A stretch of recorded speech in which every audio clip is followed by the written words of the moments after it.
আজকে দেখাবো কিভাবে ময়দা দিয়ে বাসায় বসে চাউমিন বানানো যায়। এই জন্য প্রথমে নিয়ে নিতে হবে 2 কাপের মতো ময়দা। এরপর দিয়ে দিব লবণ। এরপর ভালোভাবে মিশিয়ে নিয়ে এর মধ্যে দিয়ে দিতে হবে নর্মাল জল। এরপর খুব ভালোভাবে এটিকে মিশিয়ে নেব।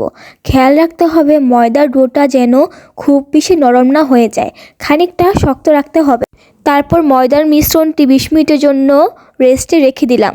চাউমিনের জন্য যে উপকরণগুলো লাগবে সেগুলো আমি কেটে নিয়েছি। এর মধ্যে দিয়েছি আদা রসুন কুচি, পেঁয়াজ কুচি, কাঁচা লঙ্কা কুচি, গাজর কুচি এবং নিয়েছি ধনেপাতা কুচি এবং ফুলকপি। আপনারা চাইলে এখানে আপনাদের পছন্দ মতো আরও সবজি অ্যাড করতে পারেন। আর চাউমিনের জন্য নিয়েছি মুরগির ফ্রেশ মাংস।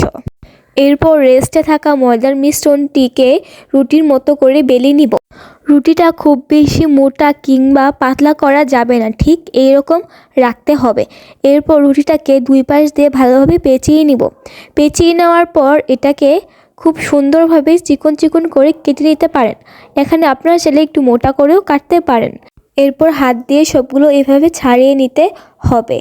সবগুলো ছাড়িয়ে নেওয়ার পর উপর দিয়ে কিছুটা আটা ছিটিয়ে দিতে পারেন, যাতে একটির সাথে আরেকটি লেগে না যায়। এরপর সিদ্ধ করা নুডলস ঠান্ডা পানিতে ধুয়ে নেব এবং কড়াইতে দিয়ে দিব তেল। এখন আমি মাংসটা হালকা ভেজে নিব। এর জন্য মাংসের মধ্যে 2 চা চামচ সয়া সস এবং হলুদ গুঁড়ো এবং মরিচের গুঁড়ো দিয়ে দিব। এরপর মাংসগুলো 2 থেকে 3 মিনিট ভেজে নিয়েছি এবং একই তেলে দিয়ে দিয়েছি আদা রসুন কুচি এবং দিয়েছি পেঁয়াজ কুচি, মরিচ কুচি। এটা হালকা ভাজার পর দিয়ে দেব গাজর কুচি এবং ফুলকপি কুচি। উপকরণগুলো হালকা ভাজার পরে দিয়ে দেব সিদ্ধ করে রাখা নুডলসগুলো। এরপর সবগুলো ভালোভাবে মিশিয়ে দিয়ে দিব সয়া সস, সামান্য পরিমাণ লবণ এবং চিনি। এখানে দিয়ে দিয়েছিলাম 1 প্যাকেট ম্যাগি মশলা, যা ভিডিওতে দেখানো হয়নি। এরপর কিছুক্ষণ নাড়াচাড়া করে দিয়ে দেব আগে থেকে ভেজে রাখা মাংস এবং ধনেপাতা কুচি। এরপর মিডিয়াম আঁচে কিছুক্ষণ রান্না করার পর হয়ে যাবে আমাদের চিকেন চাউমিন রেসিপি।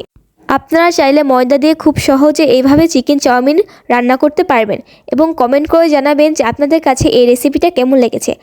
আজ এই পর্যন্তই। আমাদের ভিডিওটা ভালো লাগলে অবশ্যই একটি লাইক এবং একটি কমেন্ট করে জানাবেন।